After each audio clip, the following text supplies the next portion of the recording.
Welcome to Real Coaching Radio, the podcast for coaches by coaches. We are here to teach you how to get the most out of your clients and yourself. This is where beauty meets the beast, brains meet brawn, and science meets, well, bro science. Welcome to Real Coaching Radio.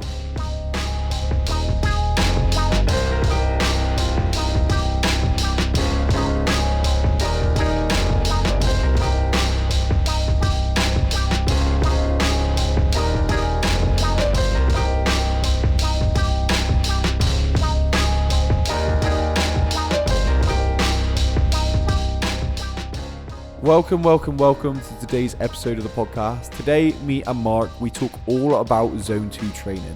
What is it? How can you implement it into your program? And is it the new thing on the block? But without any further ado, let's begin the show.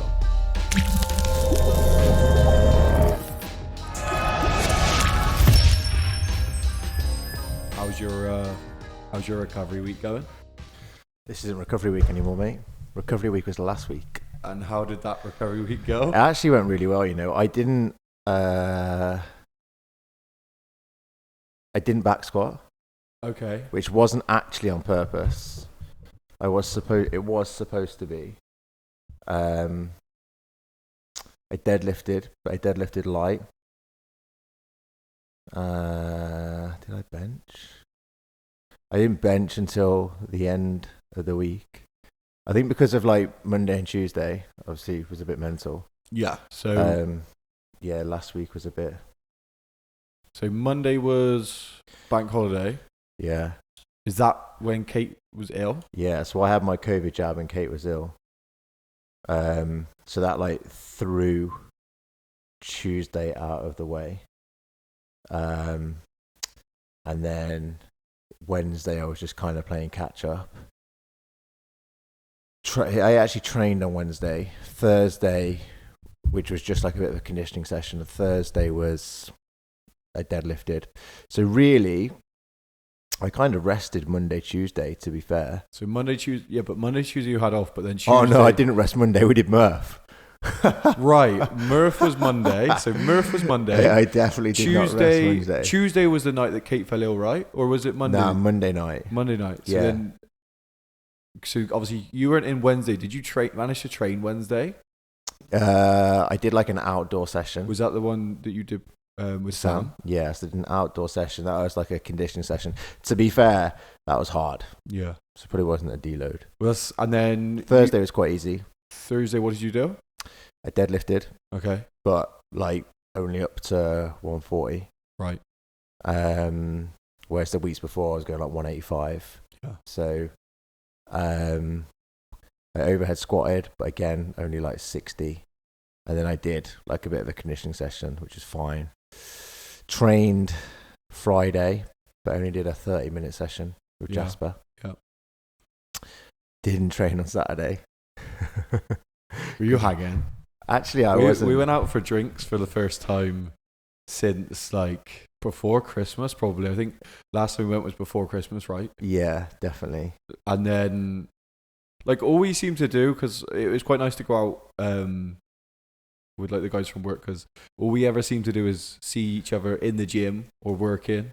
So it's like you don't actually ever get that kind of relaxed time away from everything. Yeah. And like, don't get me wrong, obviously we still spoke about work. I don't think you're ever going to get away from it. Nah. But at least you had a cocktail in hand, I guess. And then Sunday, did you train? Yeah, I did actually. I did a 40-minute session just like in the garage on Sunday. That was a really good session, actually. Was that on the bike? Mixture of like bike, bench, pull-ups, some dumbbell thrusters. Just a conditioning piece. Yeah, mainly. Yeah. It was quite good though, actually. It was nothing crazy. I basically did 2 20-minute circuits with a 5-minute rest in between. So it was like, 45 minutes. How did you find after Murph? Because I just found that after Murph, it just fucked my training for this whole week. Yeah, I had a bit more DOMs in my legs than I expected to have, to be fair. But to be honest, that volume of squatting, I haven't done for a while. My upper body was actually fine. Yeah, so for those who don't know what Murph is a 1 mile run. It is 100 pull-ups, 200 press-ups, 300 air squats, and a mile run. And I've never done it before, and I have no idea how. Mark did it with a weighted vest. A few people did it with a weighted vest. I have no idea how people do it with a weighted vest. 100 pull-ups strict like that is just. Wow. Yeah, we did them strict, which was hard. I didn't mind when it came to the squats. Like squats, I was actually fine with. Most things I was fine with actually. It was just mainly, definitely the pull-ups. My lats just couldn't deal with it. I think last week, because of Murph, like the only thing that wasn't hurting on the Tuesday was my shoulders. So I had to like change my week around, like how I trained. And now I'm like 2 days behind. And then also like, I think last week was probably one of the busiest weeks I've ever had. Like covering that Wednesday shift, like it's just a black hole into sucking time away. You literally lose the whole day doing that. Yeah. Wednesday. And then Friday was just a write-off again. Literally Friday I just kind of wrote off as it's just a day doing loads of different things. Mm-hmm. I'm not even going to try and do any programming or anything like that. Yeah, Friday was like, it came to like 2:00 on Friday, and I was like, yeah, I'm switching off now.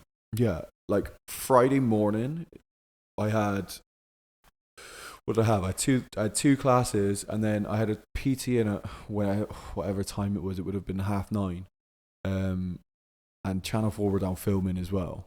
And that was just like, it was such a weird experience, kind of being directed while training someone, like directed in conversation and things like that. Because there was a lot of times where like, I got a good relationship enough with clients to be able to talk to them anyway about things. And like the client is a dancer, so obviously anything that we do in the gym is to try and aid her dancing. And most of the conversations and most of the questions I asked, I find interesting anyway, because I want to know for kind of programming and things like that, and just to get to know like her motivations and so on and so forth. But it was like she just finished a set of press ups, and it was like, and she was like, "Oh, I feel so weak." She was like, and the girl filming was like, "And what do you normally say to her when Ruby says she's weak?" And I'm like, she's just finished press ups, man. Like she's fine. She's just tired. She's absolutely fine. Right, so I'm planning on. We've got a couple of podcasts in the bank. I'm going to speak to Riker about using his as kind of backups, in the sense of, yeah, I want to get to a point where we post every Friday. Yep. No matter what. Yep. And I think like we are planning on trying to make a schedule, going to see people a lot more and get more people on, I guess, as well, aren't we? Yeah, well, I think now that we're allowed to travel, it might be good to try and start getting some travel in. Sun's out, we can get our bikes out. Yeah, man. We can do something like that. Yeah. So today, what is the topic that we want to discuss? What do you want to talk about? Well, so we're going to talk about Zone 2 training, and we spoke a little bit about this when we did a podcast on, I think we did a podcast on running. Yeah, yeah. And we spoke a little bit about this, but I don't purely just want to keep it focused on Zone 2. I want to use Zone 2 as a way to talk about some observations that I think happened, that I've made, that I think happened in the fitness industry, where everything just goes full circle. Right. And how it's quite interesting. In the sense of fads come and go and things like that. Yeah, not necessarily. Yeah, some of them might be fads, but some of them aren't fads. It's just kind of what people perceive to be this brand new thing is like not really brand new. It's the pendulum swing though, right? Yeah. So it does go from like one extreme to the other. It's always like we're way over here doing this thing and then we're way over here doing that thing. Yeah. So to give you an example, obviously like we work within like a functional fitness world, which is very close to CrossFit, if you like. For those of you that are in the functional fitness world, you probably know that recently Matt Fraser, who's like 5 times CrossFit Games champion, has retired.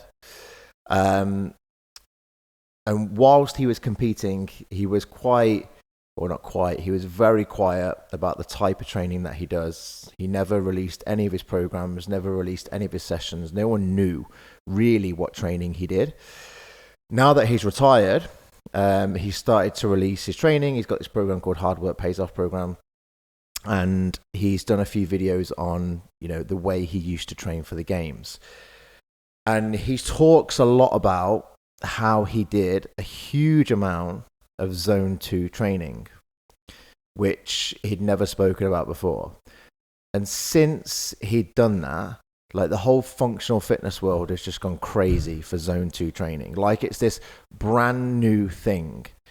Yet, like, people have been doing zone 2 training for longer than I have been alive. Yeah. And if we look back to the origins of exercise, if you like, some guy ran a marathon in 500 BC to deliver a message that like they were going to be invaded, and that's where like really the origins of like ancient sport came from, and Greek sport, and ultimately like the Olympics. Really, like we've been doing zone 2 training for a long time. Yeah, I think the thing is it's very common sense, this zone 2 training thing. Like when you say zone 2, when we go on to discuss what it is and stuff like that, like it makes sense, and obviously you'll think, well, obviously. But I think what happens is, and I know like CrossFit style of training falls into this, is people get excited about what they see on the CrossFit games. Yeah. And they get excited about the workouts, they get excited about the WODs, they get excited about these like fun, fancy, hard working things. Like, I mean, the whole like phrase of like hard work pays off that Fraser coined is like really counter zone 2 training. Do you know what I mean? Like kind of, yeah. In a sense of like when you hear the word hard work, everyone will probably think, I got to work my ass off. Yeah, like mega high intensity. Mega high intensity. But like zone 2 is pretty much the opposite of that. Yeah, and I guess like I don't know what their slogan is, but like CrossFit have got this slogan where it's like constantly varied, high intensity movement, like I don't know, something along those lines. Somebody who's like mega into CrossFit will be able to recite it like it's a passage from the Bible or something, but I don't know what it is. But basically, it's kind of like this whole high intensity. When CrossFit first came out, it was like, right, yeah, it's mega high intensity, it's high intensity work, blah blah blah blah blah. And then I think there was not cracks, but like there was stuff that started to come through when people started looking at like Rich Froning's training, and people like, oh, Rich Froning doesn't actually do CrossFit. It's like, well, what do you mean he doesn't do CrossFit? But that's like saying, take rugby, for example. Like you watch a rugby match and then, these rugby players don't just, oh, so what do you do for training? Oh, we just play matches 6 days a week. That's not how you train to be a better rugby player. Yet all of a sudden, or kind of, how do you be a better Formula One driver? I just like race every day. Yeah. But that's not how you get better at these components. Yet when it comes to CrossFit, it's like people just WOD every day. I don't get that. Yeah. I understand the appeal of it. Do you know what I mean? But like I kind of I think the reason I'm wary around like the actual like any CrossFit box I've been to is because it doesn't seem to make sense. Like let's just go as hard as we can, like, and do like high skill movements under fatigue. Like it makes sense when you're competing. It makes sense like specificity, right? You're getting closer towards a competition. You may want to try similar style workouts. Do you know what I mean? You may want to try doing these things under fatigue, because when you doing high skill movements under fatigue, because when you are like at a competition, you will be doing that. So like it does make sense, but ultimately like you've got to get to that point. Yeah. So like some simulation weeks is fine, but it's no different to the conversation we had before this podcast in terms of where we were talking about your client who's doing a triathlon. in terms of, he needs to practice his transitions. He needs to practice eating on a bike. He needs to practice, getting off the bike and going into a run. So he needs to practice all of this stuff because it's very specific. He needs to have a strategy for if he gets a puncture. Like he needs to have all of this stuff in place. Yet he doesn't do that stuff every time he trains. Yeah, like it just wouldn't make sense. I just just go out every time you train and just make sure you ride over a nail. Just get a puncture every day. That'd be expensive. I just think I suppose it's focusing on the big rocks type of stuff, and what's kind of the main things to help on any kind of pursuit. And what I mean by that is, and I have this conversation with clients, and they laugh at me because doesn't seem like I'm giving a clear answer. But whenever I talk about kind of strength training and cardiovascular training, I always say they really help each other. If you're cardiovascular, if you're aerobic system's really good, you're probably going to recover quicker during between sets. If you're stronger than you are currently, your strength is going to kind of carry over if you're going running, because it's going to take less force. Do you know what I mean? It's going to take less energy to produce the force you need to run. So I always say they both kind of benefit each other, and clients get a bit wait, so what do I do? Which should I focus on? And I think that's the thing.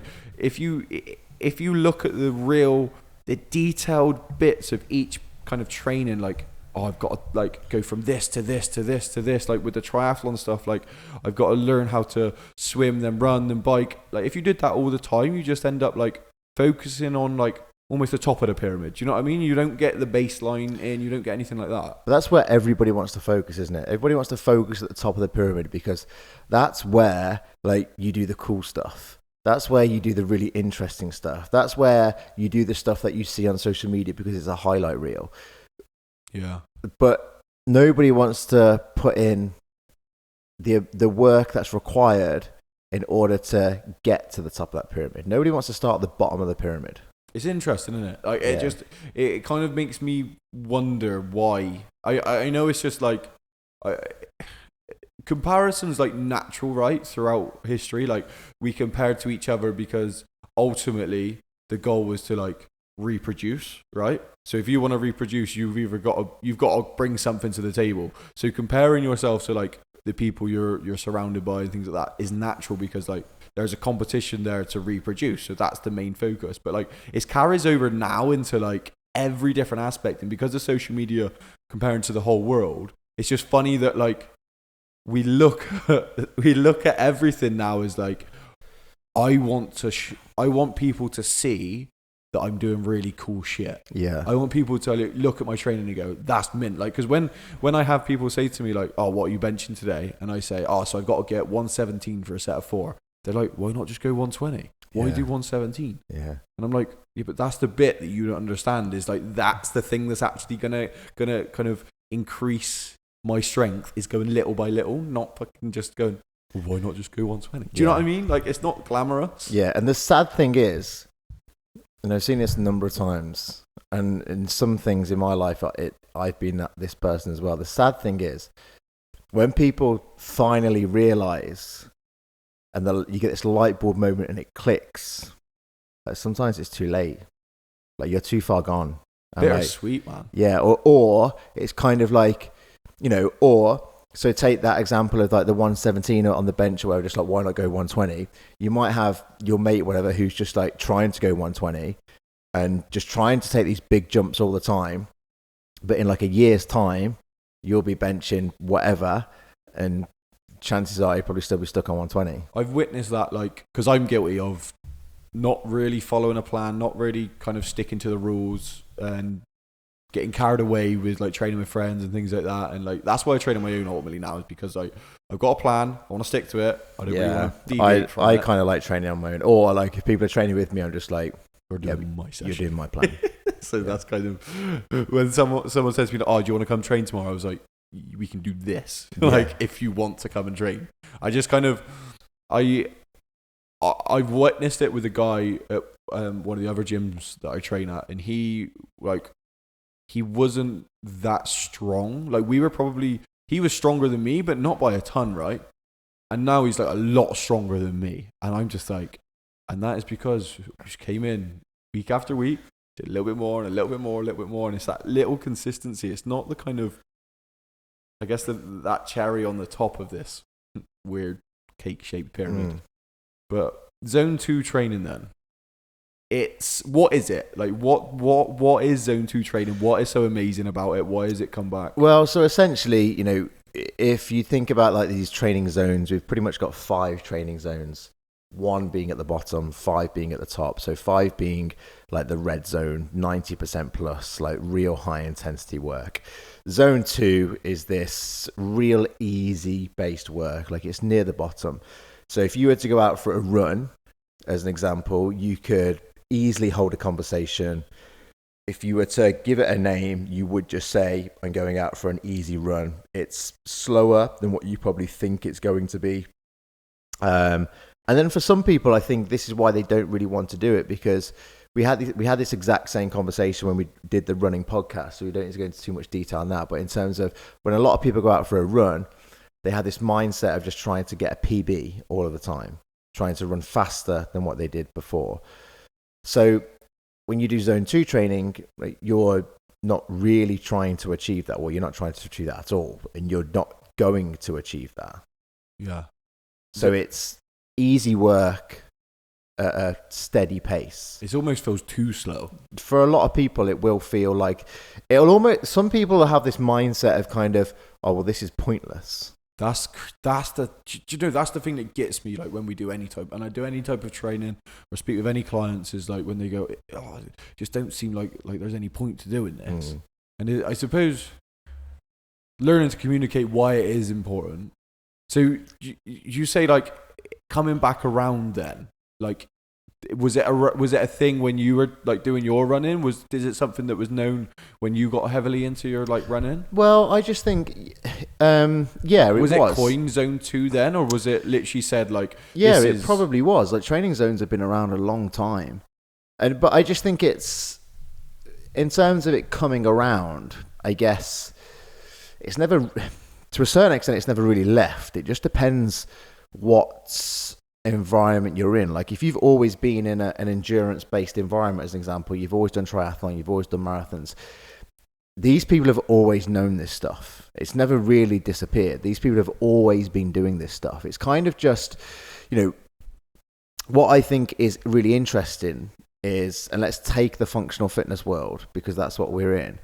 So functional fitness, CrossFit came about. I actually don't even know when CrossFit started. But, you know, CrossFit really has been the company to give functional fitness a title and to bring it into our world, if you like, to bring it into the fitness world. Before that, it was pretty much, you're either a strongman, you're either a bodybuilder, or you do some sort of endurance, essentially. And then CrossFit kind of came about. And when it came about, it was all this high intensity work.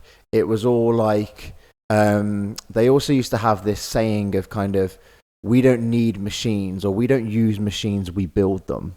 In terms of, you know, everything that you did was just like your own body weight, or it was free weight style work, that kind of stuff. So if you think, let's take these other disciplines, and endurance kind of work got pushed aside. It was all like, oh, do sprint work, do heavy back squats, do like high intensity hit circuits. And then it was, you know, bodybuilding got pushed aside, and it was kind of like, oh, do all of this, you know, big dynamic movements, clean and jerk, snatch, and everything like that, which obviously takes people ages to learn. And then now, if you think like functional fitness as an example, probably in the last 12 to 24 months maybe, you start to see like bodybuilding starting to come back into it. So there's a guy called Marcus Philly who owns a company called, or he's tagged the program called like functional bodybuilding.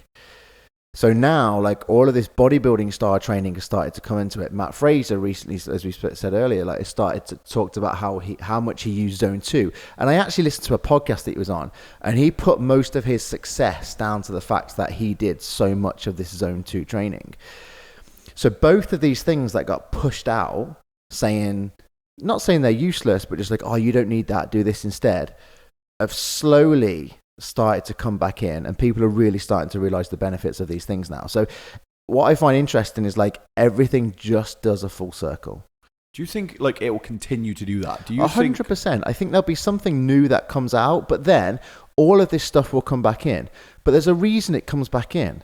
And there's a reason, the reason it comes back in is because if you want to develop a good solid base of fitness, you have to do some zone 2 training. Do you think then it is new studies, it is new kind of information, or not even new information, but like information that's highlighted to the public, which is fancy and gimmicky, which probably throws people off of this path away from zone 2 training? Yeah, probably a little bit. Like if you think about, so let's take different sides of CrossFit. Let's take the business side of CrossFit. They've come into it and just like, right, not reinventing the wheel, but like, right, we're doing this. Like I remember being at a competition. I can't even remember when this was now.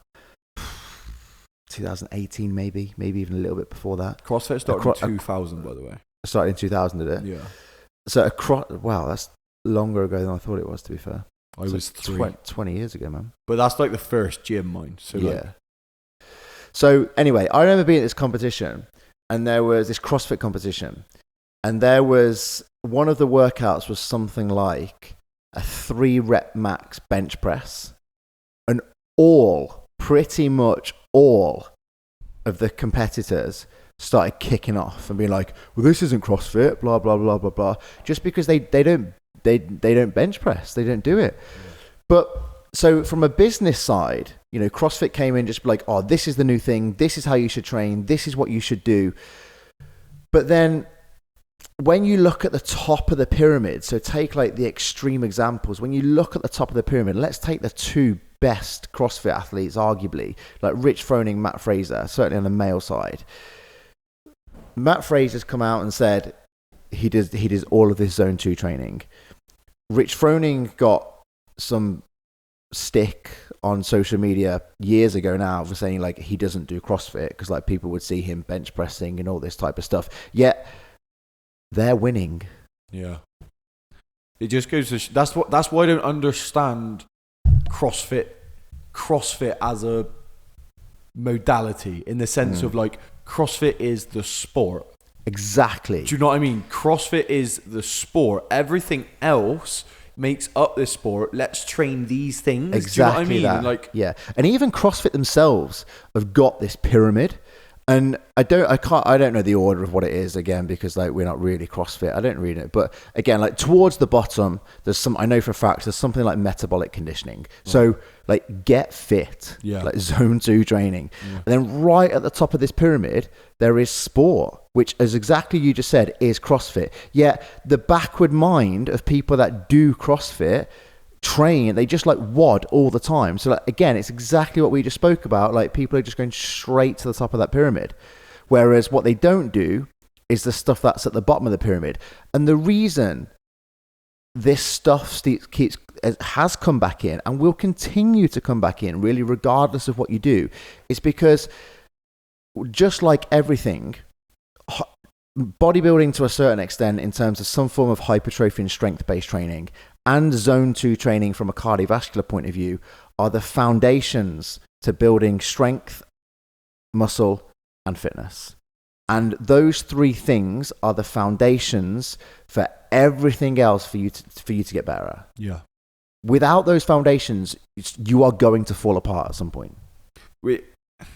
It obviously makes sense to a lot of people that's obvious, but it talks a lot to the psychology and how we think as humans, because we get very easily sidetracked by the fancy things and by the things that look pretty and the things that look good. And we all kind of, I don't know if it's self-doubt in the sense of I'm going to stick to doing this stuff that like has been shown to work, or it's just like we get bored or whatever it is. Like, and I don't know whether that's why the whole thing of like discipline equals freedom comes into play, and the people at the top probably are the most disciplined. Do you know what I mean? Like the people at the top don't necessarily have the most knowledge, but they are some disciplined people who can get up and go and do that work day in and day out, because like it's not very fancy. Do you know what I mean? And like, but they're doing the foundational stuff that other people don't want to do, which is why they're getting probably to the stages that they are getting Exactly. to. It's that case of like, it's the goose and the golden egg type thing. Like you have this golden egg that you want, which is to win the CrossFit competition or to be good at CrossFit, for example.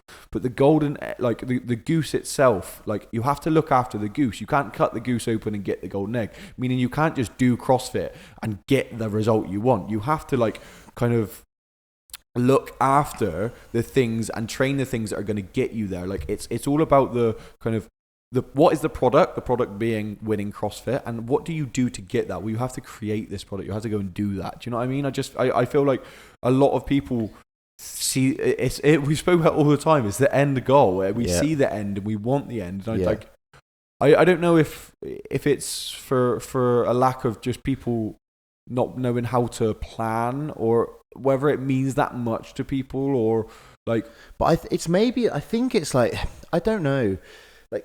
It's possibly a lack of knowledge, and not necessarily a lack of knowledge from the individual, because at the end of the day, like if you're a member that goes to the gym and you just want to get better and you want to get better at CrossFit and you want to do some competitions, you're going to take the advice of the coach. So it's probably, unfortunately, a lack of knowledge from the coach. Like they just go too far down this rabbit hole of CrossFit, and don't broaden their horizons, and don't think with a little bit more of an open mind and a critical mind. Whereas, so take that as an example. CrossFit started in 2000. Let's say somebody was, 17 when they started CrossFit, and now all of a sudden they're like 37. Yeah, if they first started CrossFit and they're still doing it. And the missing link to their training could have been they just really just didn't have the fitness to be as good as they wanted to be. And now all of a sudden, Matt Fraser's come out and gone, oh, I just do loads of zone 2 training. Like, and now the world's gone nuts. Just like, right, CrossFit, let's do zone 2. Let's just do zone 2 training all the time. And I see like so many CrossFit affiliates now and CrossFit based programs that are starting to build in like this zone 2 training. Whereas like zone, it's not new. 20 years ago, people were doing it. Yeah. It's mental because like, again, zone 2 is like low intensity work. So zone 2, again, if going out for a run, it's an easy run. It's having a conversation while you run. It's like slower than you probably think you should be going. Like that's zone 2. And it just amazes me that people find it confusing that it works. Because I think that the reason people don't do it is because they're afraid. Like, work hard but work smart. Yeah. Like more isn't better. Better is better. Like you've said before. So when people think, well, if I go and do zone 2, yes, that's the better way to train. But psychologically, I'm thinking, well, I'm not training hard enough. So am I actually getting the benefits? No, I'll just carry on doing what I'm doing. Yeah, and I kind of get it to some people because, again, if you're just a consumer or a customer and you lack a little bit of knowledge, you're just like, oh, I'm going to do this CrossFit competition. And I get it. Like you'll turn up and a workout will last somewhere between 3 to 20 minutes if you're lucky. Like most of them are a bit shorter than that, somewhere between 3 to 12 minutes. So they're just like, oh, well, I just get good at like training for 12 minutes. Yeah.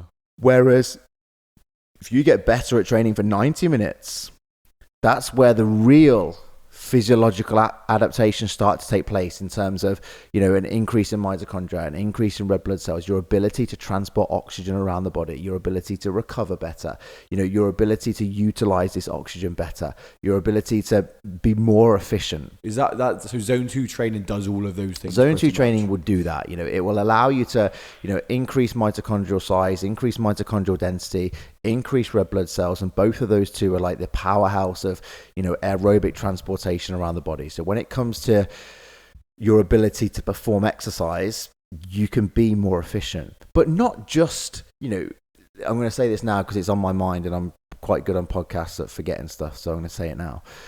Not just in this environment. Again, yes, there is I'm aware that there is a huge amount of research that backs up how good high intensity interval training is for general health. I know that, but it doesn't beat the benefits that low intensity training can do for your health.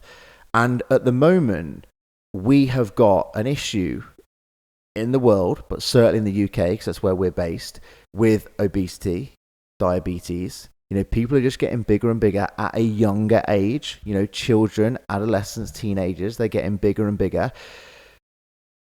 But if they did more, and not necessarily zone 2, but more endurance-based activities, just moving, man, we would probably start. I'm not saying it's the only answer, but it's a real good step forward in terms of, because we had this conversation before. If you look at the 3 main things that are required for health from a human being point of view, it's a relatively high VO2 max, it's an increase in bone density, or certainly a maintenance of bone density, and an increase or certainly a maintenance of muscle mass. Those 3 things are imperative for health. They're really important for health.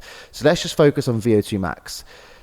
The state of the VO2 max for most people in this country is probably horrendous.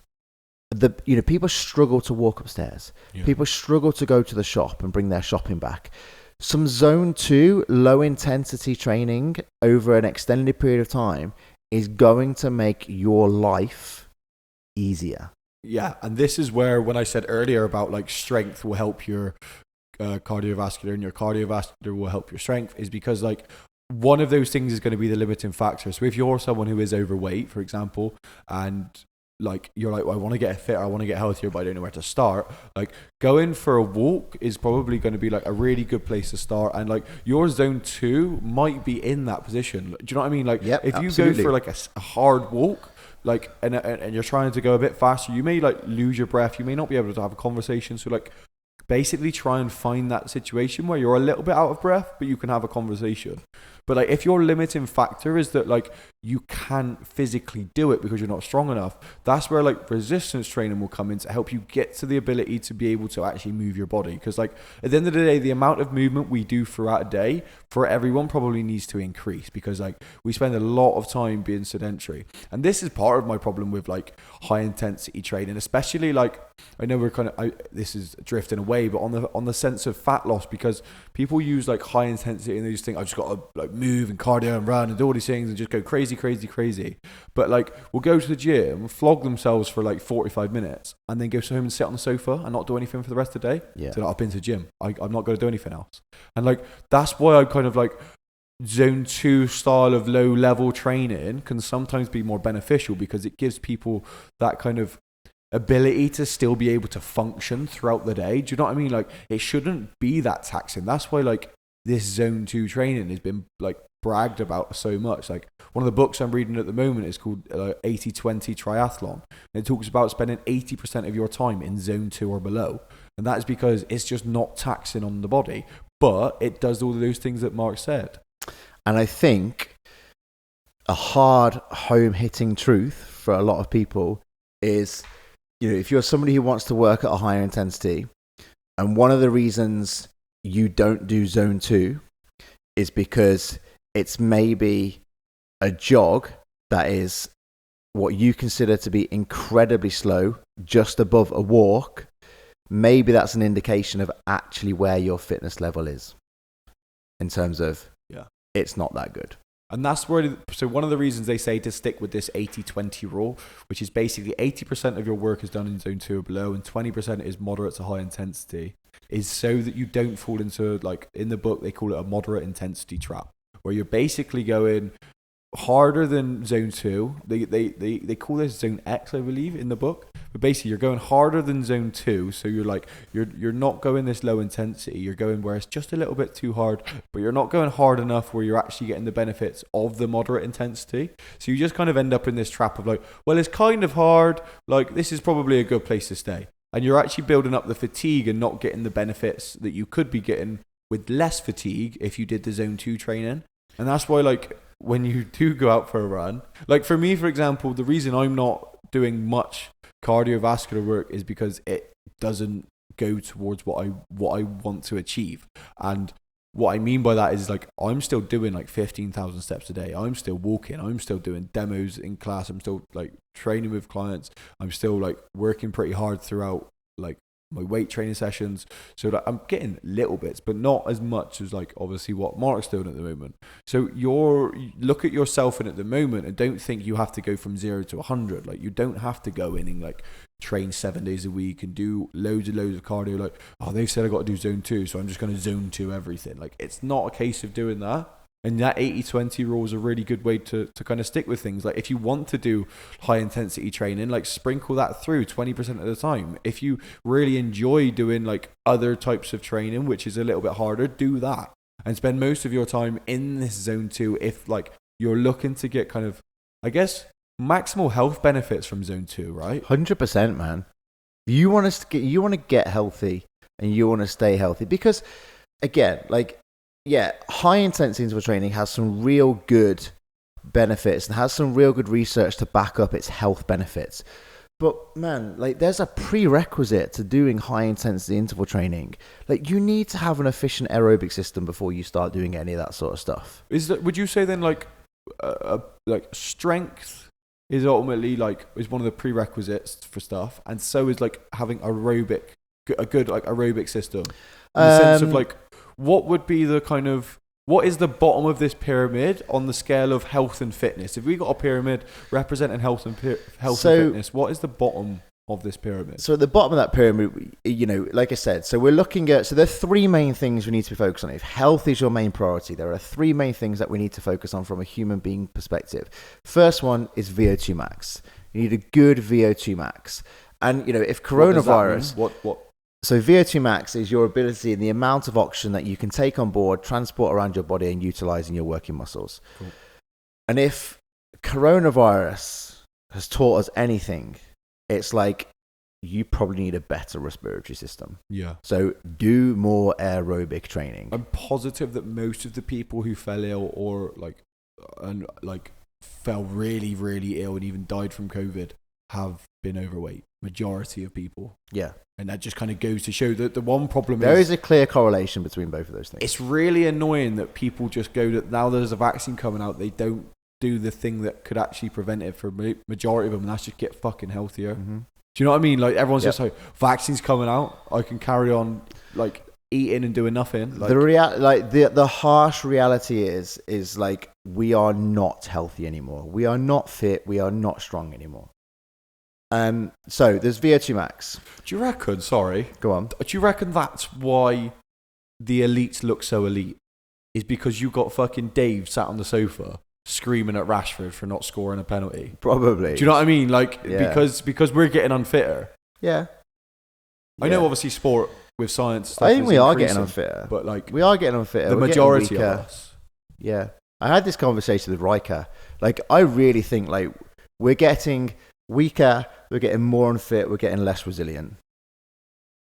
You know, there is like, I can't remember what it was, but I saw a picture on social media a couple of weeks ago, and it was something like, how did we get from this to this?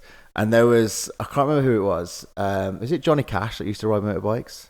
Yeah. It might have been him maybe, but it was him on a motorbike, like proper dude, like a proper bloke.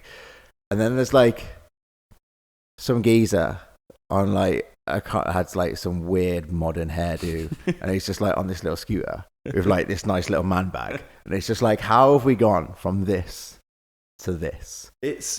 I mean, this whole thing of like toxic masculinity that like feminists push at the moment about basically that being masculine is wrong is completely crazy, because like a good representation of masculinity is being a good father, is like kind of being caring, is being strong, is doing the things that a man and a father should do.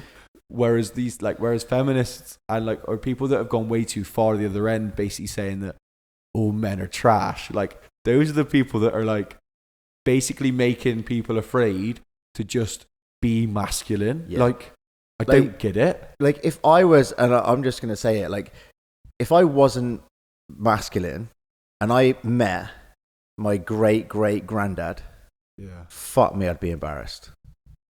because I didn't know him, obviously, my great granddad, but I guarantee you he was a bloke.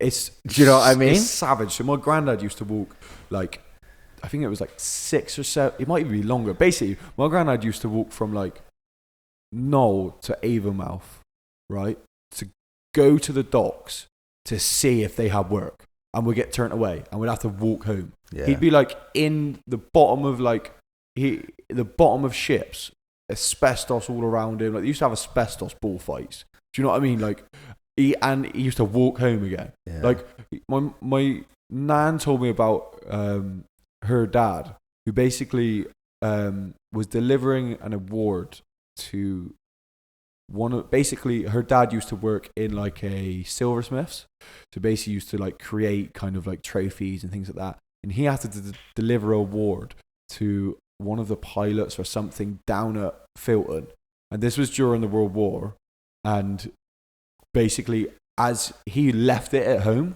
so he's already halfway here, so he had to go home, pick it up. As by the time he'd got to like Avonmouth or whatever, got to Filton, sorry, like he was stopped because they were dropping bombs over Filton. Right. And like this, like he's like walking all of this. Yeah, so he's not like he's not doing anything else, like, and he's not moaning, he's just kind of getting on with it. And like, don't get me wrong, like there are ways that the way we are going in society is improving for a lot of people, because a lot more people are a lot more aware, they should be a lot more sensitive. But at the same time, there are people that take it way too far, man. Like, I think the problem is like, if you can be offended by something, then it's offensive. Like, if you say something to me and I'm offended, it means that it's offensive. And like, don't get me wrong, like, things should be probably a little bit more careful on some of the old school like derogatory terms people use for like homosexuals and things like that. Like, there are a lot of things that that was probably, it's not right, and I get absolutely that. But at the same time, like, we're going down a path where like, hang on a minute, like, I can just put my hand up and say I'm offended by that, and that gets you to like shut up, or that gets like gives me an excuse to not actually pull my finger out and do shit. Like, that's the bit that I don't like. I think there's a big difference between like the way things used to be with people's like race, sex, and gender and that sort of stuff.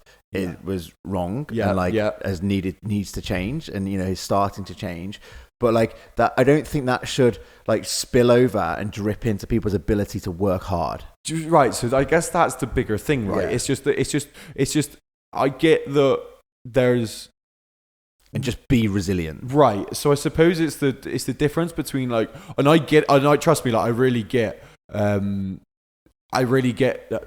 struggles of things like that, but for me, it just doesn't make sense to use things as an excuse. Like, I really understand, like, if someone's being out of order, like, right, fair play, you're being out of order, like, you can't just kind of, you can't do that, you can't say those things. But at the same time, like, there are a lot of people out there who will use a lot of excuses for just for things. And, like, I suppose that's why there's this good side of it, which is sorting out the derogatory terms and kind of helping people to understand what's acceptable and what's not, and things like that. And like, we had a conversation today, like, what can I say that when describing someone, like, can I use their race as a way to describe someone? Because like, that's a genuine question, because I'm like, if I'm in a room and there's 12 black people and there's one white person, and someone says like, oh, who's Mark? Like, the easiest way for me to describe you is to say Mark's the white guy.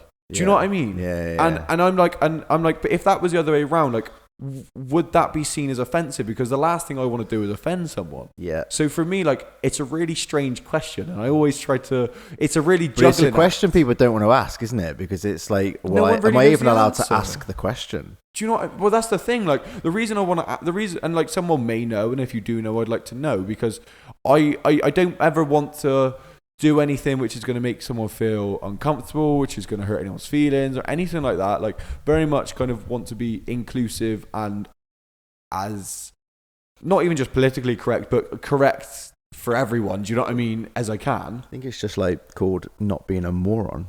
Well, yeah, I suppose. Just not being an asshole, basically. But that's what I mean. Like, everything's intent. Like, everything I say, like, there isn't an intent when I say something. But if someone gets offended by it, like, surely to God, like, it should be the thing that should matter is what's intended by what's been said. Do you know what I mean? Like, yeah. But anyway, we Zone 2 digress. training. Zone 2 training. So your question was the bottom of this pyramid. We, as we said, like VO2 max at the bottom of that pyramid. People need a bigger VO2 max than they currently have. So do some zone 2 training, because that is the best way you're going to increase it. There also needs to be, so talking about strength, like we said, that we need, to help maintain bone mineral density, which we can do through resistance training, which is one of the easiest ways. And we need to have a level of muscle mass, which again, we can do through resistance training. But so utilizing strength, like, yes, to a certain extent, strength should be at the bottom of this pyramid, but probably not in the sense that people probably understand, because to a certain extent, probably muscular endurance needs to be at the bottom of the pyramid. But depending on who you are, if you do more muscular, so let's say you don't train currently, or you train a little bit, but realistically you're mostly sedentary. If you start doing some endurance training, a byproduct of that is you're also going to get stronger. Whereas if I was to do a larger amount of endurance training than I currently do, it's probably not going to increase my 1 rep max. Yeah. I would have to do some direct strength training, if you like. So, endurance training is mostly the place where people probably need to start the most.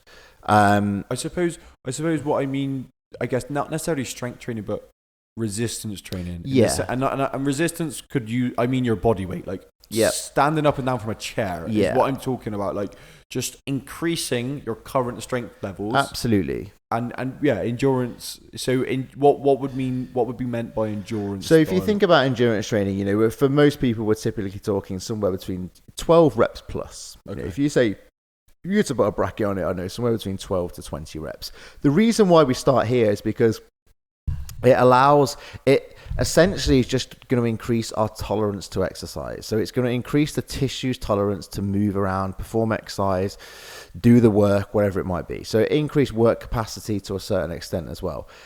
If we can increase our tolerance to exercise, then, we can start to handle more work. So we can start to do some hypertrophy-based training. We can start to lift more weight. And then ultimately, we know that bigger muscles are stronger muscles. So if we can create more muscle mass, then we're putting ourselves in a position to be stronger. So increased tissue tolerance through some endurance training, increase muscle size through some hypertrophy training, then you're in the best possible scenario where you can increase muscular strength. And also that hypertrophy training during the middle is not just going to increase muscle size to put you in a position to increase strength, it's also going to provide stability around joints. If you increase the musculature around the joint, your joint is large, especially if you're training properly, your joint is probably going to become more stable. Your joint is going to become stronger. It's going to become more robust. You're reducing your risk of injury. Now, when we say hypertrophy training, we're not talking bodybuilding. Yeah. We're talking just gaining a level of muscle tissue which is relevant to whatever it is that you're trying to achieve. It is really interesting because I think people really do. They get like. That's why I wanted to change the word from strength to resistance training, because like people think strength training, they think powerlifters, they think heavy weights. Like, and I got to get better at using the word resistance training, because it's the word strength can scare people off. I know it sounds stupid, but like as a pyramid, then you'd go on that resistance training side, endurance work, hypertrophy work, then you're into the strength work. Yeah. So then on the kind of conditioning side, you have a big aerobic base. Then what would you think about doing next? So you could hit you could increase some threshold work. So ultimately think energy systems. Okay. So aerobic system sits at the bottom. Yeah. Really efficient aerobic system. That's going to put you in the best possible scenario, or the best possible place for you to improve your lactate-based system. So this threshold work, that's going to put you in the best possible place to improve your CP system. So real high intensity hit work. Right. Okay. So the lactate system, you'd be kind of, would that be like the moderate intensity type stuff? Like moderate to high. Okay. Is where and again, you could vary that. You could do some shorter, fast-paced runs. You could do some interval type training. And again, shorter, fast-paced runs might be done at a slightly lower intensity. The way your interval training is done, like your interval training can be done at an even a higher intensity above that. But again, like in order for you to be good at that, you need this big, big, big foundation. Probably bigger than you think it needs to be. Okay, cool. So if someone's out there thinking, I want to be the next Matt Fraser, we've just given you a pyramid to be able to do that. Yep. Obviously, there's a million other things that go into it, but that's why the sphere. From a pure fitness point of view, that's kind of like, where even if you're chasing, that's the health. That would be the health pyramid as well, right? That's almost like the pyramid for everything. Absolutely. Yeah. I mean, and again, like take the rule of what Charlie spoke about in terms of like this 80-20 rule. So 80% of what you do should be relatively easy. What that allows you to do, the 20% that you're going hard, my God, you're going hard. Right. Like, do you know what I mean? Like, again, because what people generally tend to do is, like you said, they fall into this like moderate zone. Yeah. Their easy work is too hard. Yeah. So therefore they're just adding fatigue to the system.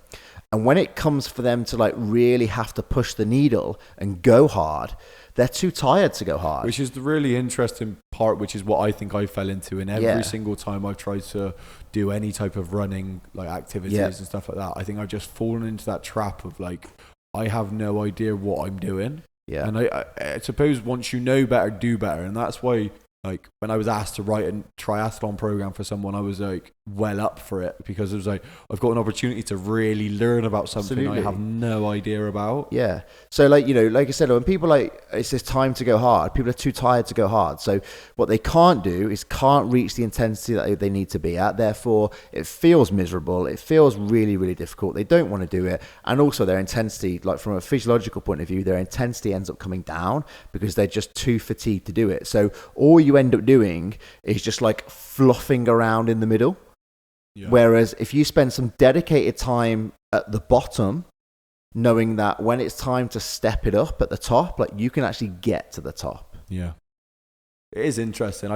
It's really interesting. Like you said, the pendulum swings one way or another because of a new piece of research or the fancy new piece of equipment that's come out. Like this zone 2 training isn't even new research, is it? It's like some guy who's won the CrossFit Games has just like said, oh yeah, this is what I do, and the world's gone nuts.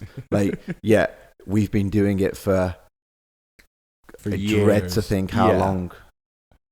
Like it's actually where, like, the origins of where we came from, like a hunter-gatherer type, our ancestors, like it makes sense though, like used to do. If you genuinely think about it, like if I don't kill myself and I just work really low intensity, means that when I need to, I can. Yeah. Do you know what I mean? And that I think like that makes sense in every aspect. If you're talking hunter gatherers, if you're chasing food, well, I'm just gonna mumble around until I have to go and get something. Do you know what I mean? Like, and you if you look at in the sense of running or cycling or any type of aerobic activity, like if I'm going to go really quite steady, it means that like I'm not actually getting that tired, so I can continue to do this. Like, it makes sense. So like this is just coming to my mind. Like this whole like go hard or go home sounds cool, but in reality, like slow and steady wins the race doesn't sound cool, but like it's the truth. Yeah. Go hard, go home. Like it's gonna look cool. It's gonna sound cool for a day or two, but like if you want to think 6 months, a year, 5 years, like slow and steady is gonna win the race. No pain, no gain. Pain. I think that's the thing though. Like it gives people a good idea that it's good that it's come out. It's just amazing that it's come out in this fashion. And I think that kind of speaks to the way that CrossFit boxes are run. And there's no like, unfortunately, this is why I'm kind of happy that we're functional. We're not under the CrossFit banner. Yeah. Is that like you do you and Kate write the program in, and it's like, yeah, we're not just going to like try to kill people. Mm-hmm. Do you know what I mean? Like it may feel like that every now and again, but like it for the members, but that's because we've just come out of a like 3-month lockdown. Do you know what I mean? But like it's a case of the programming and stuff like that is probably not thought a lot about, or at least it's pandering to the business side of it, which is giving people what they want, giving people the enjoyable side. And I suppose it's this whole juggling act when you're trying to program for the majority is, well, I'll give everyone what they like, and how do I stick within the rules? Can I stick with? Do you know what I mean? Like, it is a real challenge, like writing programs for the masses like that. Because unfortunately, like, the go hard or go home mentality is what appeals to a lot of people. And I don't know whether that's a case of education. I guess a majority of it is education. And it's finding a ways to be disciplined enough to still do the work, even though you feel like you're not getting the benefits from it. Mm. We had a conversation on one of the previous podcasts where we spoke about like training intent. It's like, again, like, you know, this go hard, as we said, like this go hard or go home mentality is probably not really going to get you very far.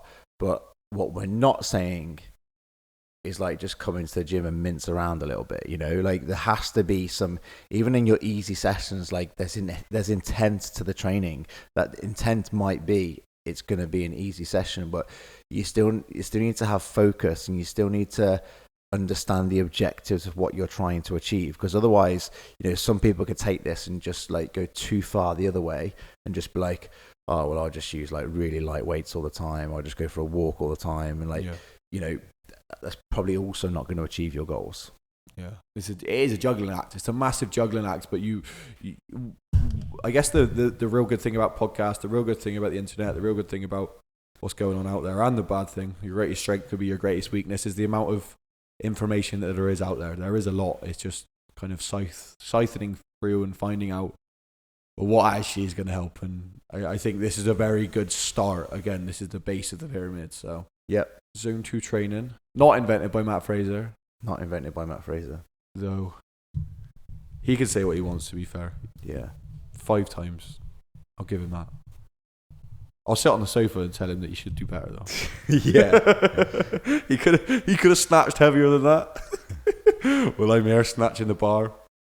Oh, perfect. Is there anything else you want to talk about, Mark? Is there anything else you want to kind of go over? Nah, I think, that was it really. Like, obviously it was a little bit about Zone 2, but really for me, it was more about how interesting I find everything like going full circle. Yeah. It's just what's in the public eye. And what's in the public eye often isn't the right stuff, or at least isn't the stuff that... It's almost like the public... Well, everyone wants the fancy thing, and it is that. Yeah, it's just like, if something's coined to be new, if something's coined to be the best, well, that's what I'll start doing. And it's like, just wait until like the next guy comes out and says like, whoever wins the next CrossFit game and says it was something to do with tippy toe squats. Yeah, everyone's going to be doing tippy toe squats. This is the one thing we try and do on like a lot of our courses, and just try and get people to think a little bit more critically.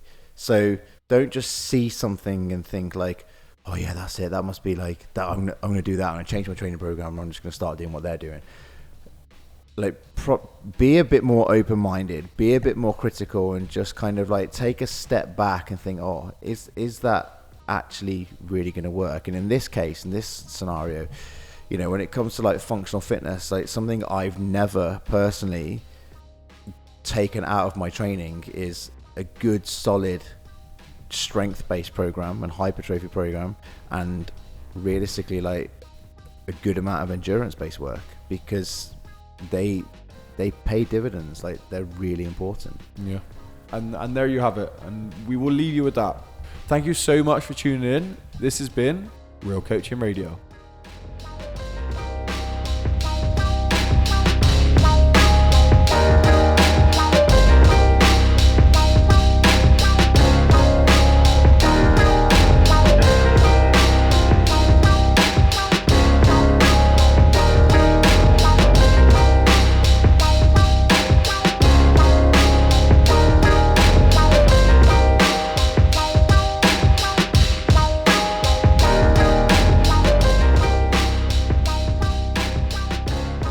Thank you very much for tuning in to today's episode of the podcast.